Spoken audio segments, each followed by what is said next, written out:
खासतौर से जिस तरीके से हर मामले में भाई उसका जो विजन है वो बिल्कुल क्लियर है, अमेरिका फर्स्ट।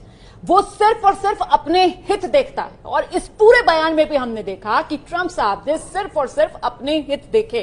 आतंकवाद को लेकर जिस तरीके का बयान था उसमें सिर्फ उन्होंने अपने देश, अपनी सोच, उसी का जिक्र किया और हिंदुस्तान में पाकिस्तान की तारीफ करके चलते बने। इससे मुझे कोई शिकायत नहीं कि वो अपने हितों को आगे बढ़ाएं। ठीक है, हर देश करता है। अमेरिका के राष्ट्रपति वो अमेरिका के हित करें। मुझे ये भी शिकायत नहीं कि उन्होंने इस्लामी कट्टरपंथी और आतंकवाद का, चलिए वो उनकी परिभाषा है, जिस तरह वो बोलते हैं वो बोले, लेकिन मेरी सरजमी से, मेरे मन से पाकिस्तान की और अपने रिश्तों के बारे में इतनी गर्मजोशी से बयान देने की क्या आवश्यकता पड़ी?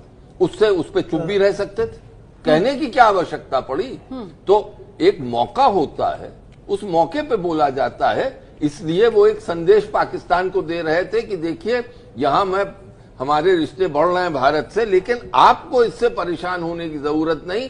मैंने इस मंच से, मोटेरा स्टेडियम जहां मेरा इतना भव्य स्वागत हो रहा है, वहां से भी मैंने इशारा कर दिया कि मेरे और आपके अच्छे रिश्ते हैं, और आतंकवाद पे जो कोऑपरेशन चल रहा है उस पर हिदायत नहीं दी पाकिस्तान को। उन्होंने कहा कि हमारा कोऑपरेशन अच्छा चल रहा है और आतंकवाद पे और पाकिस्तान के अच्छे नतीजे हैं। ये जो बयान आया ना खासतौर से पाकिस्तान को लेकर कि भाई our relationship with Pakistan is a very good one, हमारे तो बड़े अच्छे संबंध है पाकिस्तान से। सर मुझे पर्सनली ऐसा लगता है कि इतने बड़े मंच से दुनिया का इतना प्रभावशाली नेता भारत में आकर पाकिस्तान के लिए ये जो बयान देता है, ये तो सीधे सीधे सर पाकिस्तान को शय देने वाला बयान है। आप बताइए अगर मैं गलत कह रही हूं तो।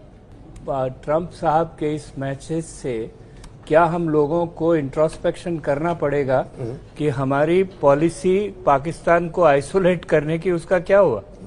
हम लोग क्या हुआ? दुनिया में अलग थलग कर रहे हैं, अलग थलग डालना चाहते हैं। बिल्कुल। अमेरिकी राष्ट्रपति हमारे घर आके हमारे मुंह पे कहता है पाकिस्तान बड़ा अच्छा देश है।